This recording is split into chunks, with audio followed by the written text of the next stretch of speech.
Good afternoon, everyone. My name is Matt Laubach, and I'm the dairy specialist with Pioneer Hybrid, covering eastern South Dakota, southwest Minnesota, and northwest Iowa. And it's my privilege and honor today to introduce to you Blue Mound Dairy with Rick Carey and Jake Van Santen. They're very humble people, so I'm going to have to do kind of a little bit of bragging here for you guys. Is that okay? Yeah. So, Rick, I'm just happy we got you to sit down for more than 5 minutes here. It's a good deal, right? So, Rick and Carey have built one of the premier dairies in the upper Midwest just outside of Laverne, Minnesota. And they've had the Milk Quality Award winner for the last 6 years with an average somatic cell count of 112,000. And last year they also received the Reproduction Award winner, and they're also leaders in forage efficiency. So with that, I'm going to turn it over to them and let them visit with you on their dairy farm. And thank you guys for doing this for us.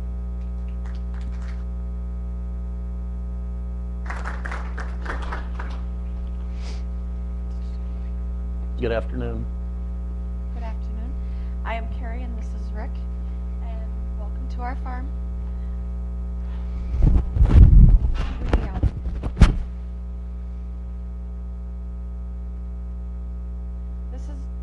We're gonna tell you a little bit about our farm first. Rick's family moved to its current location in 1969 from Iowa. His mom and dad actually immigrated from Holland and they started out in Iowa, and then they moved to where we're at now in 1969. They started milking in 1980, and we bought the farm from Rick's dad in 1995. And he has 11 kids in his family, and he was the only one that stayed in the dairy business. We have expanded our farm a couple times, and now we're up to 1,000 cows. And we have 4 boys that we're working our way in for them to come back and farm with us. This is the farm when we bought it, or when Rick's dad bought it in 1969. They started milking cows, but then in 1973, the farm burned down. So then they rebuilt it again in 1980 and started milking again. Can you hear me now? Okay. Do I need to start over? No. And is it not working? Can you hear me now? Yeah, that's good. Okay. And this is a picture of 2003 where we were in the process of building. We're in the process of building this barn. Right now, it's our freestyle barn. The size of that is 750 by 120. Is it working? Mm-hmm.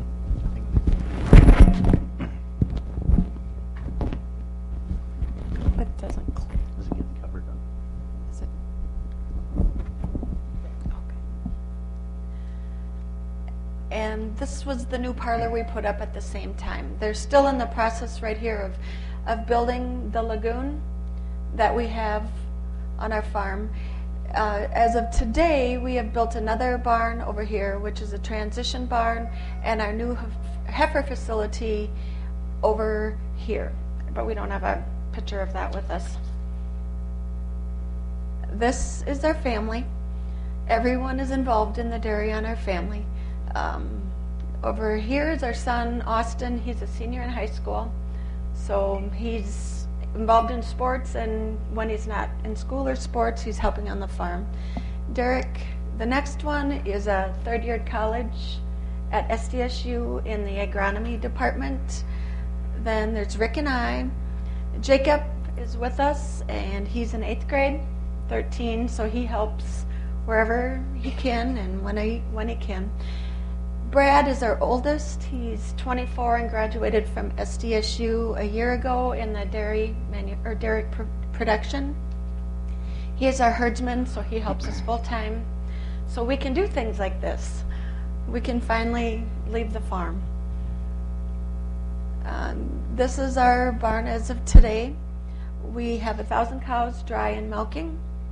We have 950 heifers and about 350 steers that we feed. We milk 3 times a day in a double 16 parlor. This is our new. That's just the new heifer facility we put up last year. The cattle go in there at about 400 pounds, and they stay there until they're 28 days before freshening.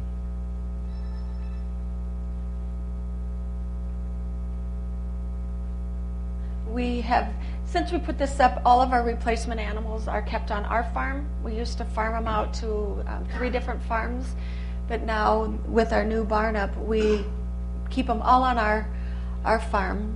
They get the same feed, and we watch all of our animals now daily so that we know what's happening with every animal on our farm. They're so happy, they jump for joy at our house.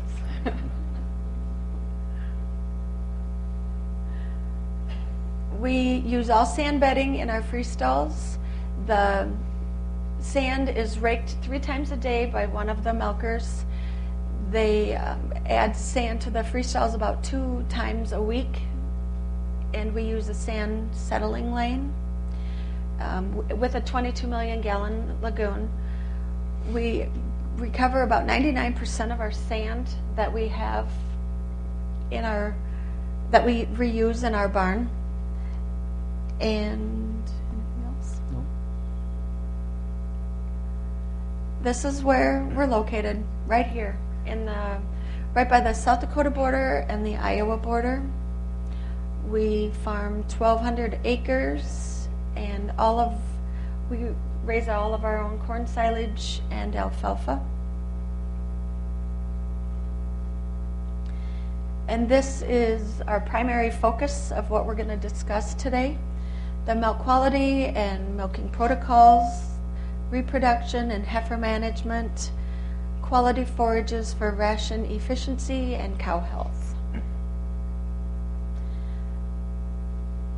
Our milk quality protocols, the goal here we had was to increase our quality premiums, and the results we got out of that was we've reduced our somatic sow count. Our average is 112,000. We have very few cows with mastitis. Oops, what did I do? We have about 5 cows out of our herd that are generally in the hospital at a time. And keys to improvement that we felt has helped us along the way is we have a core group of milkers. Every shift has a lead milker and 2 milkers that milk with it. We train constantly. They're watching that they're always doing the same protocol on it. Everyone does it the same, and ever since we built our new barn and our parlor, our somatic cell count has been quite low. Our protocol that we use, we keep it pretty simple so that nobody forgets it and everyone can follow the same procedure. We dip our cows first with a foam brush.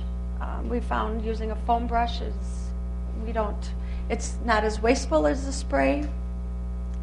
Strip the cow 3 times. If it's abnormal milk, it gets turned. We wipe the cows and attach the milker. Pretty simple. If everyone follows that, then they're doing their job. This is them in the barn.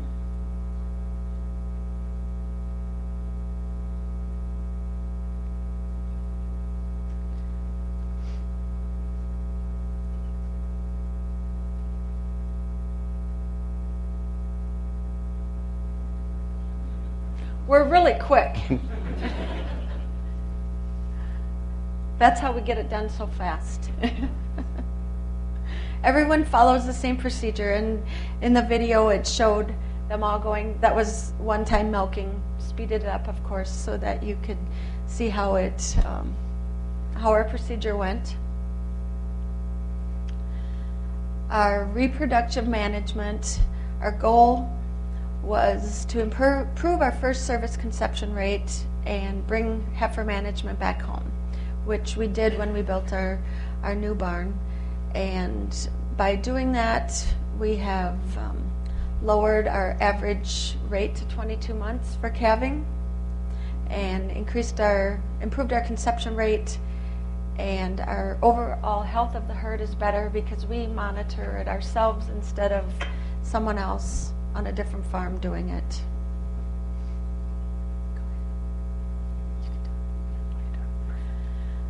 This is our son Brad. We do a preg check every week on our cows, and he's the herdsman, so he really likes doing the breeding and watching over that really carefully. So he does the herd health every week with the vet. We mark all our open cows and our pregnant ones, so we know what's going on in the herd. When you walk through it, you can see what's on each cow.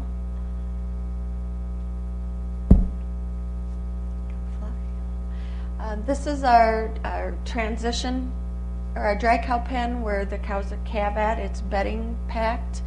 It's close to the parlor, so the milkers come out quite often and check to see if there's a cow having a difficulty, or if there's a new cow or a new calf, they need to mark it. We put tape on it so that you know who the sire or who the mother is. So we have all the background information on it, and every calf gets kept straight with who the mother is.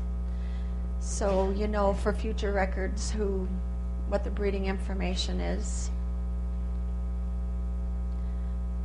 So overall, on our keys to improvement for reproduction, we have our on-site heifer facility. So we have all our cows home. We preg check with an ultrasound weekly. We keep records on our computer of every cow, every calf on up. The day it's born, it's put on the computer. We use Dairy Comp for a program, so we can go out and look at any calf, any cow, and know exactly anything you want to know about her. Now our goal is to improve ration efficiency. You're doing fine.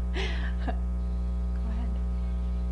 This is just our guy feeding. We feed once a day. We try to feed for 0% weigh-back. We feel all the feed that goes in the wagon should be good enough for the cows to eat. Our ration, is showing 67% forage. We probably are closer to 70 or 71%. Oh, go ahead.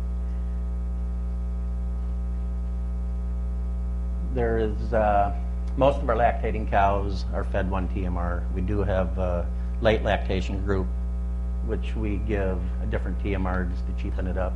And then our fresh cows, of course, get a different ration.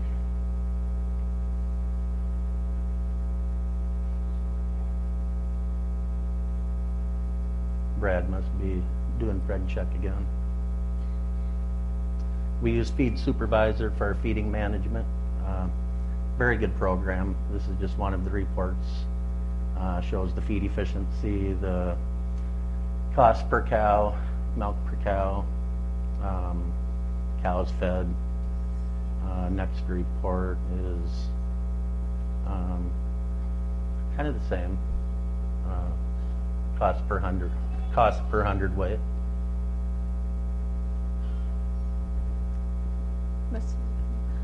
And that's just an individual. That's just one individual group. The feed per cow. The harvesting, we do all of our own harvesting. Mostly like on the alfalfa, so we can get the alfalfa put up on time. We put our alfalfa haylage up quite dry. We're 60% dry matter. We cut hay every 28 days.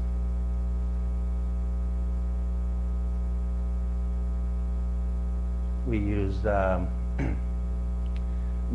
corn silage. We've been using a CFT inoculant from Pioneer. This will be the 6th year on that. The AFT, which we did trials on last year for Pioneer, this is our first full year for that. And we do treat all of our forages with either the AFT or the CFT.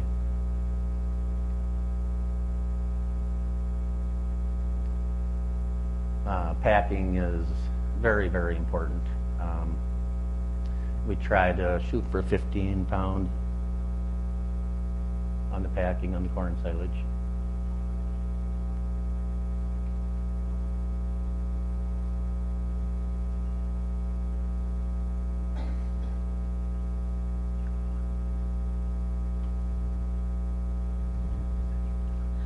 Looking to the future, we're preparing our business for the next generation because we do have 4 boys that we're thinking will probably all come back and farm with us. We try to make the most efficient use of all of the resources, our water, technology, the land use, other products we use in our operation. We want to be the most efficient we can and produce the most quality product that you can. The goal of all dairy farmers, of course, is to produce a quality product. Our new plan is to put up we're right now in the beginning stages of putting up a new automated calf barn so that everything will have a complete circle of all of our farm. Everything will be as efficient as we can and hopefully keep going in the future with our family. Our family seems to like being on the farm, and we enjoy having them all there, and hopefully it'll be for many years to come. Is there any questions for anybody?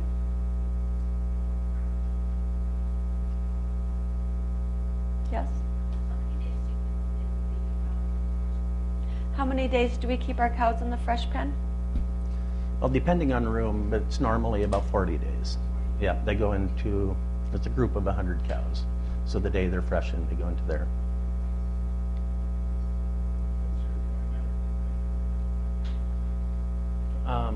Can you go back to that, Kim? What is the dry matter intake of the cows? This would be, Right here.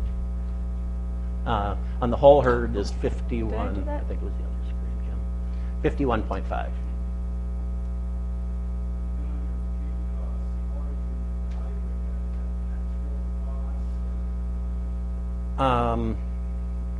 That would be actual cost. You know, everybody, corn silage, of course, everybody's going to use a different price on that. I think I have my corn silage priced at $40 a ton.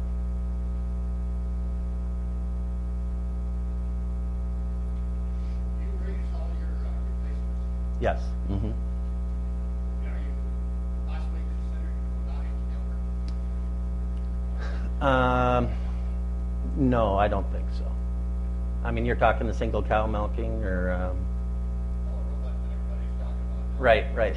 You know, you're kind of limited on numbers with that, though. And cost. Right, yeah. Mm-hmm. Yes? With your procedure, how many cows do you do before you go back to the first one? 4. And we used to do 8, and then, not that we were necessarily having trouble, but we had, I think it was Bomatic come in a few years ago, and just doing the 4, it seemed like we had better let down. Do you do any emerald? No, we don't.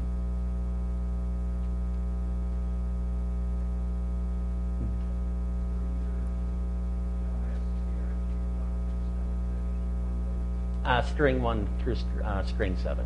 It just gives the number of cows in each herd That's how many pens we have. of lactating.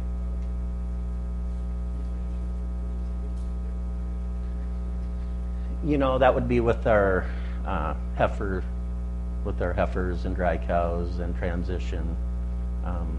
All the cows on TMR. All the cows, yeah. The heifers go on TMR at about 250 pounds. Different herds, yeah. Mm-hmm. Yeah.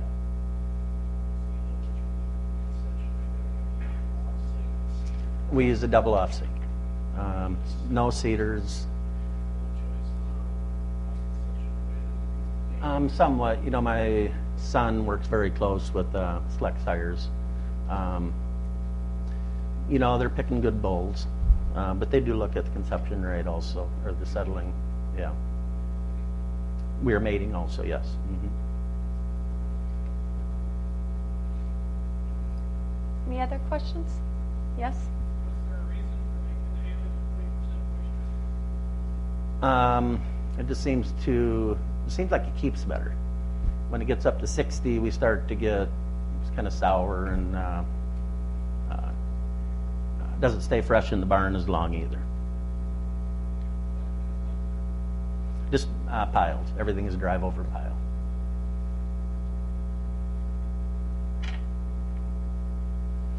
Any other questions? No, we're not. Just the white tarp. Mhm. And tires. Yep. Is there any other questions out there? Well, thanks. Oh, yes. I was not. He was. I was a city girl that decided to be on the farm. Someone needed to feed the calves, and I guess I was the only one left.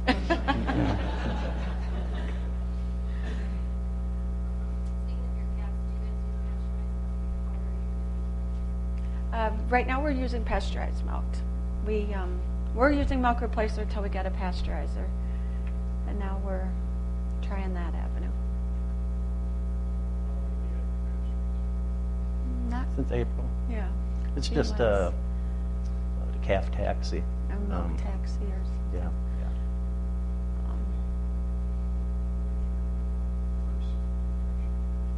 Of the milk taxi or pasteurized milk?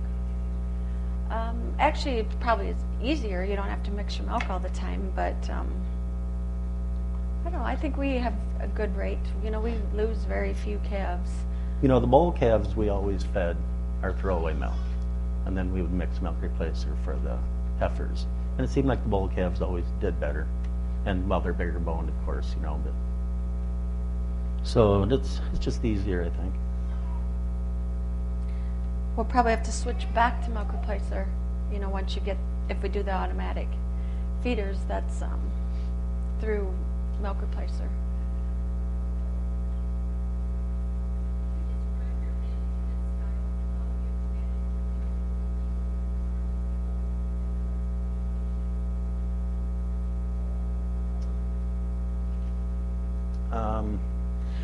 For the milking, we got, one head milker. And, that's his responsibility. The feed guy's kind of on his own.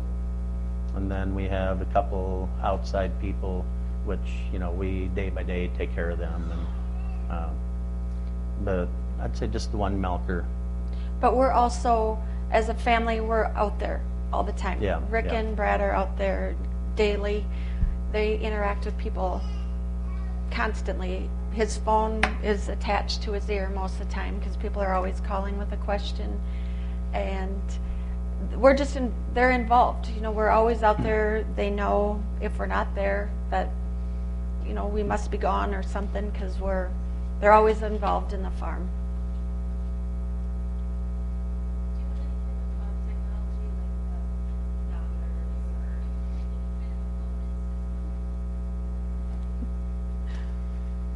Not much no more. We used to. It's just kind of, as we got new employees, we didn't offer it to them. So there's still a couple of our employees that get the premium bonuses. But otherwise, I don't know if there was a reason we took it away. No. We started that way once we started getting the good somatic cell count. We thought if they know we're doing well as a farm and we're rewarding them, they'll keep trying to continue with the procedures the way they are. Who do you find the best milkers, males or females? I would say females.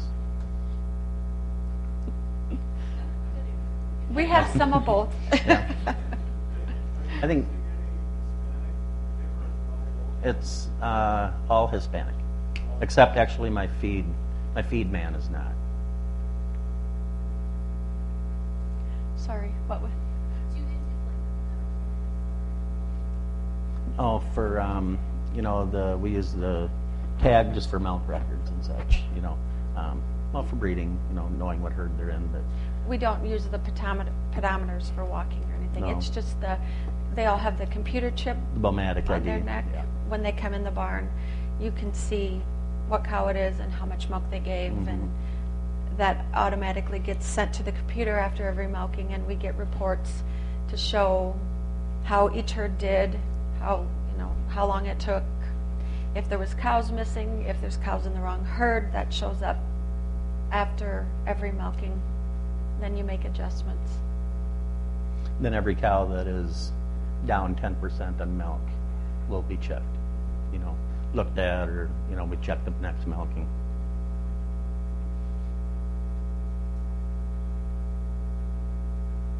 Any other questions? Well, thanks for coming to visit our farm, and we hope you enjoyed it.